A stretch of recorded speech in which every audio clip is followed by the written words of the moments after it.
નમસ્કાર વિદ્યાર્થી મિત્રો, એજ્યુકેશન હબ ચેનલમાં આપનું હાર્દિક સ્વાગત છે. આજે આપણે બીજો ભાગ જોવાના છીએ. આજનો ટોપિક છે વૈવિધ્યસભર વારસાનો પરિચય, વારસાના પ્રકારો, પ્રાકૃતિક વારસાનો અર્થ અને ભારતના ભૂમિદ્રશ્યો. જો તમે અમારી આ એજ્યુકેશન હબ ચેનલ સબસ્ક્રાઇબ ન કરી હોય તો અમારી આ ચેનલને અવશ્ય સબસ્ક્રાઇબ કરજો, જેથી અવનવા વિડીયો તમને આ ચેનલમાં મળી રહેશે. તો શરૂ કરીએ આજનો વિડીયો. સૌપ્રથમ આજનો પહેલો સવાલ છે, ભારતના વૈવિધ્યસભર વારસાનો પરિચય આપો.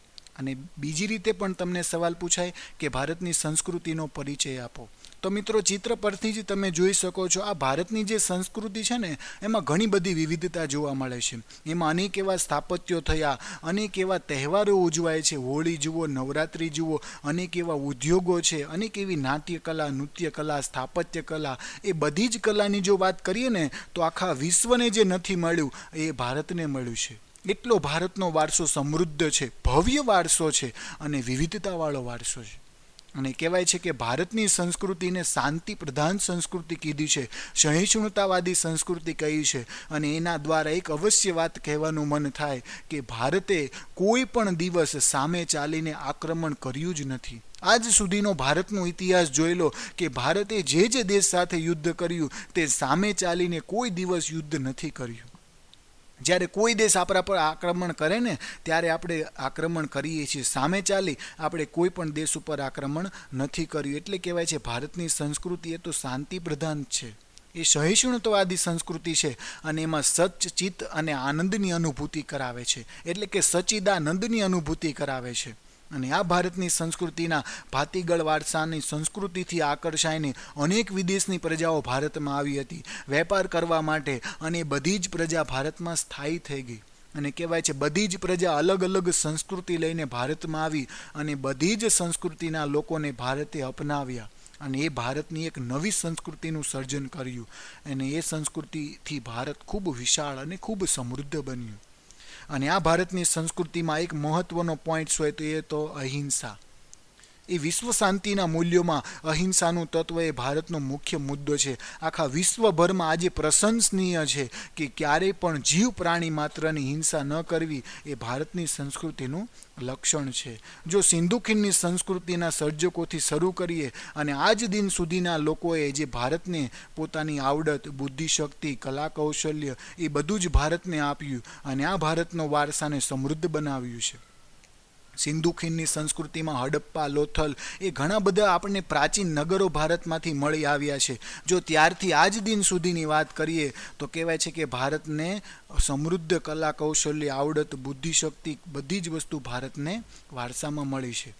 ત્યારબાદ મિત્રો જોઈએ તો કે ભારતના એવા અનેક ઋષિમુનિઓ થઈ ગયા, અનેક વિદ્વાનો થઈ ગયા, અનેક વિદુષીઓ, સંતો, તત્વચિંતકો, કેટલાક વૈજ્ઞાનિકો, કેટલાક સાહિત્યકારો, અરે શિક્ષણ શાસ્ત્રીઓ, રાજનીતિજ્ઞો વગેરે જેવા લોકો, સમાજ સુધારકો હોય, કોઈ કલાકાર, કારીગરો હોય, એ બધા જ લોકોએ ભેગા થઈ આ ભારતની સંસ્કૃતિનું નિર્માણ કર્યું. એ કેવી સંસ્કૃતિ? એ ભવ્ય સંસ્કૃતિ.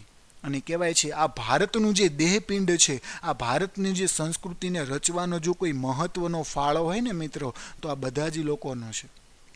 કહેવાય છે કે ભારતમાં અનેક એવી વિદેશી પ્રજા આવી ભારતમાં, એ વિદેશી પ્રજાના ધર્મ અપનાવ્યા, એ વિદેશી પ્રજાની શાસન કરવાની વ્યવસ્થા ભારતે અપનાવી. એ લોકોના રીત રિવાજો હોય, પરંપરા હોય, એ લોકોની ભાષા, લિપિ, બોલી, ચિત્રકલા, પોશાક વગેરે વસ્તુ ભારતે અપનાવી, અને બધી વસ્તુ ભારતને મળી, જેથી આ ભારતની સંસ્કૃતિનું, ભાતીગળ સંસ્કૃતિનું નિર્માણ થયું. એ ભારતની સંસ્કૃતિની વાત આપણે કરી.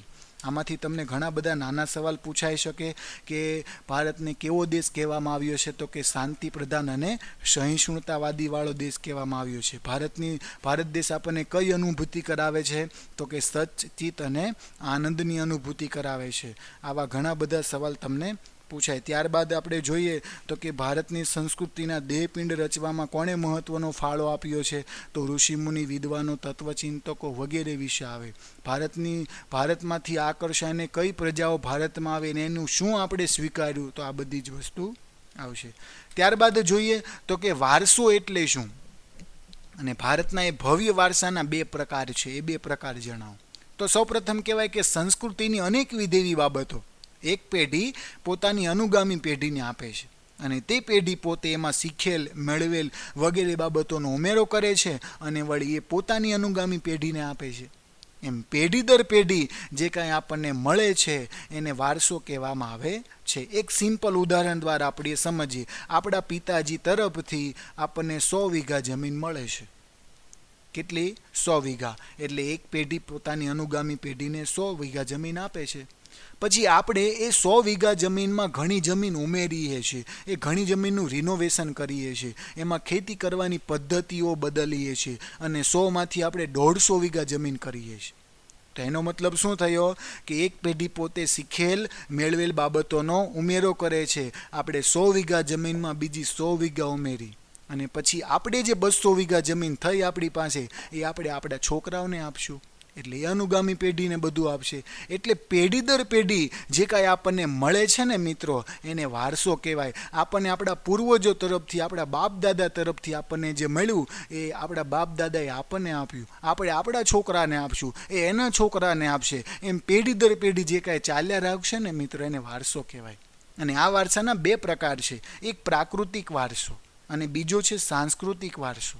પ્રાકૃતિક વારસો એ સંપૂર્ણપણે પ્રકૃતિ પર આધાર રાખે, જેમાં નદીઓ, પર્વતો, તળાવો બધી જ વસ્તુ આવે. અને સાંસ્કૃતિક વારસો કે જેનું સર્જન માનવીએ કર્યું છે એવા વારસાનો સમાવેશ સાંસ્કૃતિક વારસામાં થશે. તો આ 2 વારસાના તફાવત, 2 વારસાના પ્રકારો છે અને વારસાની વ્યાખ્યા છે. ખાસ તમને એક્ઝામમાં પૂછાય વારસો એટલે શું, તો કે સંસ્કૃતિની અનેકવિધ બાબતો એક પેઢી પોતાની અનુગામી પેઢીને આપે છે.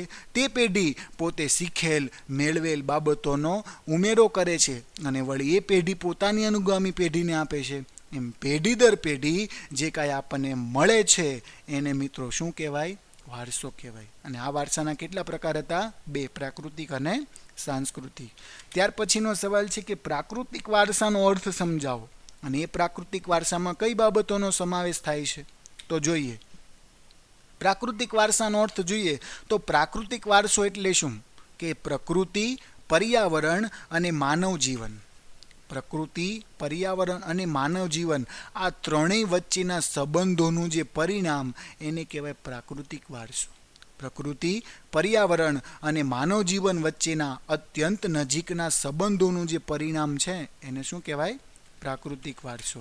અને આ પ્રાકૃતિક વારસામાં કઈ બાબતોનો સમાવેશ થાય? તો કે કહેવાય છે પ્રાકૃતિક વારસાની અંદર ઊંચા ઊંચા પર્વતો, જંગલો, ઝરણા, નદી, રણ, સાગર, ફળદ્રુપ મેદાનો, ખીણ પ્રદેશો, ઋતુઓ, આપણી 3 ઋતુ છે, શિયાળો, ઉનાળો, ચોમાસું, ચોથી પાછા ફરતા મોસમી પવનોની ઋતુ, તરુ, વેલાવેલી, પર્ણપુષ્પો, જીવજંતુ, બધી જ બાબતોનો સમાવેશ આપણે પ્રાકૃતિક વારસામાં કરી શકીએ. આપણા પ્રાકૃતિક વારસામાં બધી જ બાબતોનો સમાવેશ થાય. અને મિત્રો, ભારતનો જે પ્રાકૃતિક વારસો છે એ કંઈક વિશિષ્ટ છે અને વૈવિધ્ય વારસો છે. કહેવાય છે કે ભારતના ભૂમિ દ્રશ્યોમાં પણ વિવિધ પ્રકારનો વારસો મળ્યો છે. ભૂમિ એ આપણને પ્રકૃતિ આપેલી દેન છે. એ ભૂમિના ઘણા બધા પ્રકાર છે. કોઈક જગ્યાએ ભૂમિ ખડપ સ્વરૂપે છે, કોઈક જગ્યાએ શિલા હોય, કોઈક જગ્યાએ ભૂમિની અંદર ખનિજો છે અને કોઈક જગ્યાએ વનસ્પતિઓ છે. આ બધી જ બાબતોનો સમાવેશ ભૂમિ દ્રશ્યો પ્રાકૃતિક વારસામાં થાય છે. અને પ્રકૃતિએ આપણને ખાવા માટે ખોરાક આપ્યો, પીવા માટે પાણી આપ્યું અને શ્વસન માટે શુદ્ધ વાયુ આપ્યું, તેમજ આપણને રહેવા માટે, નિવાસ સ્થાન માટે ઘર પણ એ પ્રકૃતિએ જ આપ્યું છે. અને આ ભારતના પ્રાકૃતિક વારસામાં કહેવાય છે પંચતંત્રની વાર્તા અને બૌદ્ધ ધર્મની જાતક કથાઓ, આ બેનો એમાં ખાસ સમાવેશ કરવામાં આવ્યો છે. અને આપણા પ્રાકૃતિક વારસામાં તો શાસ્ત્રીય સંગીત અને લોકસંગીતને પણ પ્રકૃતિ અને ઋતુઓ સાથે જોડવામાં આવ્યું છે. વર્ષા ઋતુ હોય ત્યારે અલગ પ્રકારના રાગ ગવાતા હોય છે, સવારનો સમય હોય ત્યારે અલગ પ્રકારના રાગ ગવાતા હોય છે. એમ લોકસંગીત અને કહેવાય છે ઋતુઓને આધારે થાય છે. ભારતમાં આપણા ઘણા બધા ગીતો, કાવ્યો, તહેવારો, ચિત્રો એ બધી જ વસ્તુ મુખ્યત્વે પ્રકૃતિ પર આધાર રાખે. ચોમાસાના તહેવાર અલગ હોય, ઉનાળાના તહેવાર અલગ હોય, શિયાળાના તહેવાર પણ અલગ આવે છે મિત્રો. અને કહેવાય છે આપણી પ્રાચીન સંસ્કૃતિ, યુનાની પદ્ધતિ, નિસર્ગોપચારની પદ્ધતિ એ પણ કહેવાય છે સંપૂર્ણપણે પ્રકૃતિ પર આધારિત છે. કેવી રીતે? તો મિત્રો કહેવાય છે કે યુનાની આયુર્વેદિક પદ્ધતિમાં જે દવાઓ હોય છે ને એ બધી જ દવાઓ વનસ્પતિમાંથી બને છે. એટલે કહેવાય છે કે આયુર્વેદિક પદ્ધતિ સંપૂર્ણપણે યુનાની પદ્ધતિમાં આધાર રાખે છે. ત્યારબાદ કહેવાય કે પ્રાકૃતિક વારસામાં ભૂમિ દ્રશ્યો વિશે માહિતી આપો. તમને બીજો સવાલ પૂછાઈ શકે કે પ્રાકૃતિક વારસા અંતર્ગત ભૂમિ દ્રશ્યો વિશે માહિતી આપો. 2 માર્ક્સનો સવાલ પૂછાય તો કહેવાય છે ભૂમિ આકારો દ્વારા ભૂમિ દ્રશ્યોનું સર્જન થાય. ભૂમિના અલગ અલગ આકારો છે. કોઈક જગ્યાએ ખડકાળ છે, કોઈક જગ્યાએ ફળદ્રુપ મેદાનો છે, કોઈક જગ્યાએ સપાટ જમીન છે. આ બધા ભૂમિના અલગ અલગ આકારો છે. એમાં પણ સૌપ્રથમ કે જો એક અહીંયા ઉદાહરણ આપ્યું છે કે હિમાલય. આ હિમાલય છે ને એ ભૂમિનો એક આકાર છે. 9મા ધોરણમાં ભણ્યા કે 2 પ્લેટ પરસ્પર અથડાણી, અપસરણ અને અભિસરણની ક્રિયા થઈ, એના કારણે 2 પ્લેટ એકસાથે અથડાણી અને એક નવા પર્વતનું સર્જન થયું. એ પર્વત હતો હિમાલયનો પર્વત. અને આ હિમાલય એક ભૂમિ દ્રશ્યનો પ્રકાર છે. અને આ હિમાલયની અંદર અનેક પ્રકારની વનસ્પતિ છે, કેટલી જાતની ખનિજો પણ છે. અવનવા પશુ પક્ષીઓ પણ આ હિમાલયમાં રહે છે, જેમ કે પેંગ્વિન. અનેક શિખરો પણ એવા છે કે સંપૂર્ણપણે બરફથી છવાયેલા છે. અને હિમાલયમાંથી જે નદી નીકળે છે એ 12 માસ પાણીથી વહે છે. કેમ તો કે હિમાલયમાં જ્યારે ઉનાળો હોય ત્યારે હિમાલયનો બરફ પીગળે અને ચોમાસું હોય ત્યારે વરસાદ આવે. માટે 12 માસ આ હિમાલયની નદીઓ 12 માસ પાણીથી ભરપૂર રહે છે. અને હિમાલયના ખાસ તરાઈના જંગલો આવેલા છે. અને આ હિમાલયના કેટલાક યાત્રા સ્થાનો પણ છે. અમરનાથ, બદ્રીનાથ, કેદારનાથ, આ બધા યાત્રા સ્થળો અને નંદાદેવી જેવા શિખરો પણ આવેલા છે.